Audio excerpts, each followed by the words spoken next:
Hello, everyone. Welcome to my prayer closet. So, someone asked me, how do I Bible verse map? So, if there is a Bible verse that I read or come across that I want to go a little bit deeper on, I will do a Bible verse mapping. Or if I just have a few minutes in the day to get my Bible study in or whatever, I will do a Bible verse mapping and study that way. So, it just helps you understand individual verses and just go a little bit deeper in your studies. So this is how I do it. Google and Bible Hub. That's going to be your best friend. Most of your stuff that you need to look up is on Bible Hub, and then Google for everything else. So it's super simple. You can use Bible dictionaries. I've got some back here. You can use commentary. You can use like all kinds of things. But for Bible verse mapping, I just use Google and Bible Hub. So I'm going to try to do a screen record over here. So we'll see. So I go to the BibleHub.com. I go in this little text bar here and I type in my verse. 2 Corinthians, I can't type, 4:17. Where did I get that from? This bracelet. So I'm just picking one. How you know which one to look up? Maybe in your reading, you'll see one that pops out, and you just want to go a little bit deeper. You like how it sounded, whatever. Or you just go on the Bible app in the verse of the day and just do that every day to get a little bit of extra studying in, or whatever. You do you.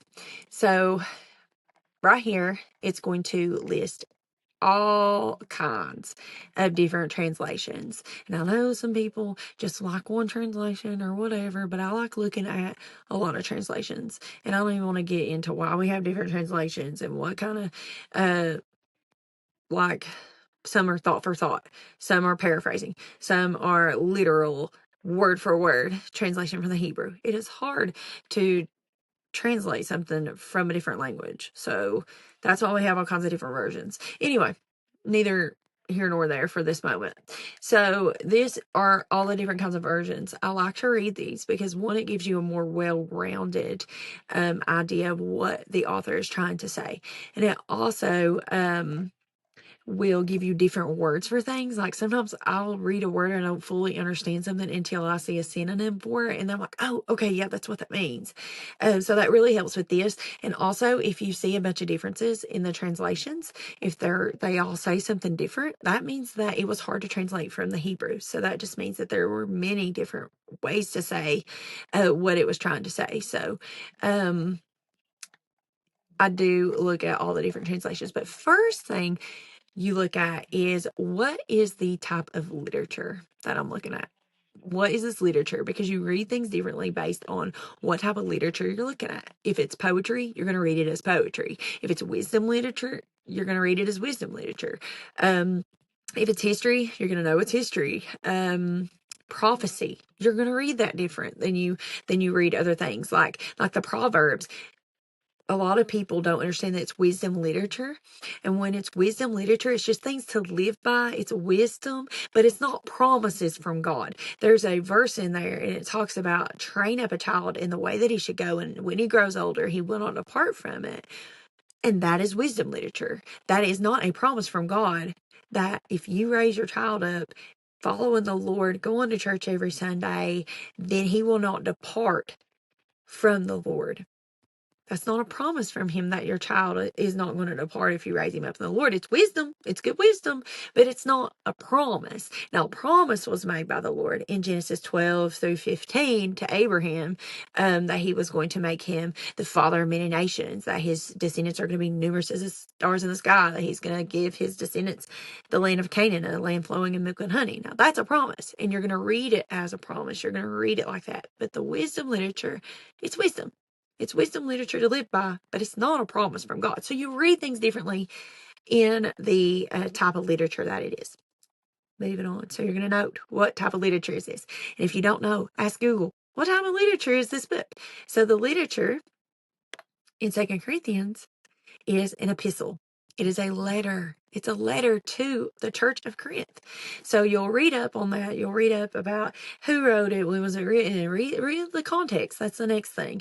You want to know the context of the book that you're reading and the area that you're reading from. And a lot of times you can Google what's the context of this. If you're in a time crunch, do that.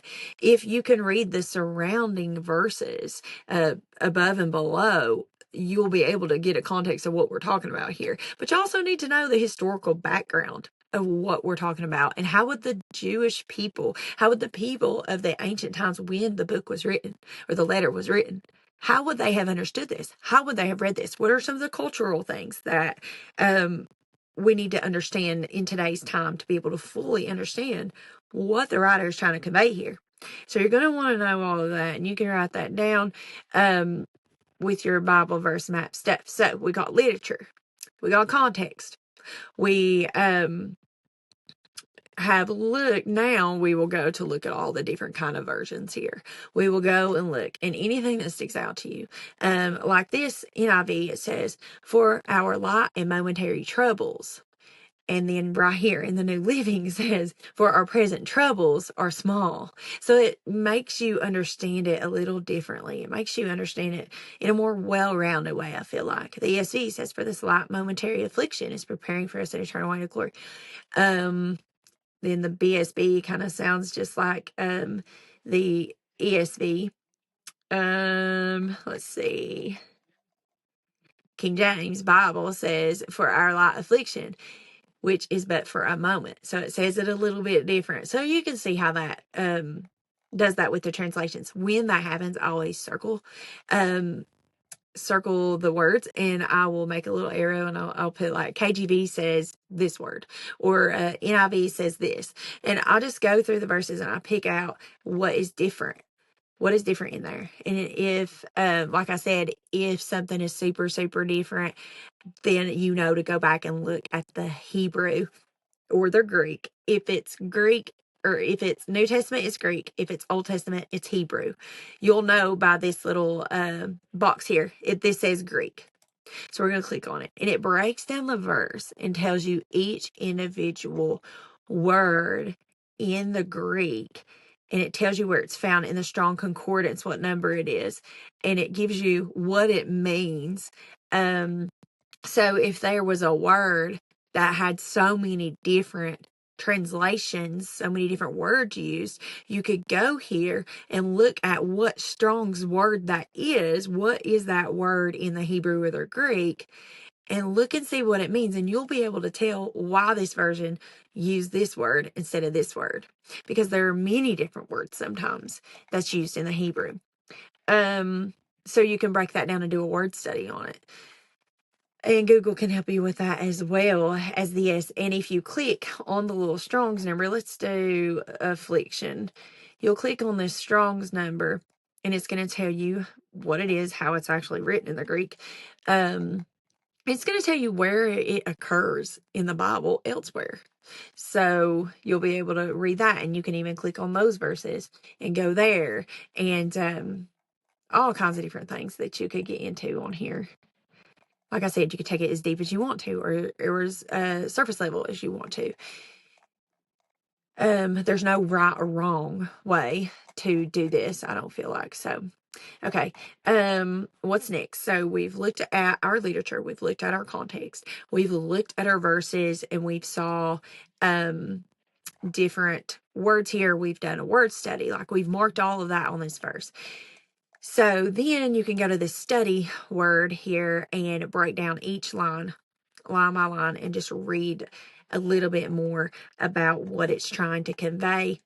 It breaks it down to person, places, and events, and tells you like who this person is, where this thing is, where this place is, different teaching points that you could get from this verse. Like, it's such a good resource. Also, when you're verse mapping, you want to look at cross references too. So everything in the Bible, most things in the Bible have another verse that corresponds to it, or reaffirms what was spoken. So this one has the cross references of 1 Peter 6:7. It says, in this you greatly rejoice, though now for a little while you may have had to suffer grief in various trials, so that the proven character of your faith, more precious than gold, which perishes even though refined by fire, may result in praise, glory, and honor at the revelation of Jesus Christ. So basically, when we were talking about our light momentary afflictions, is preparing us for the eternal weight of glory. First Peter over there is talking about, you can greatly rejoice because of what you suffer. It's going to result in praise and glory of Jesus and honor and revelation of the Lord. So there's all kinds of different cross references for this one. And I always just write the verse number down. For those that like Philippians 3:20 through 21, I don't sit and handwrite all of those verses. If you've got time, if you want to, you can. But I don't. I just write those verses down. That way, when I go back and look at my verse that I've mapped, I can quickly, or just get on Bible Hub and read those. That's probably the easiest way to revisit that. But anyway, so we looked at cross references. We got literature. We got context. We've got looking at all these verses, doing the different translations. We've done word studies.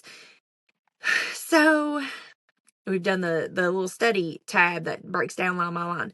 Now's the most important part that I do. And this is not found on Bible Hub. It is not found on Google. This is what the Lord speaks to me.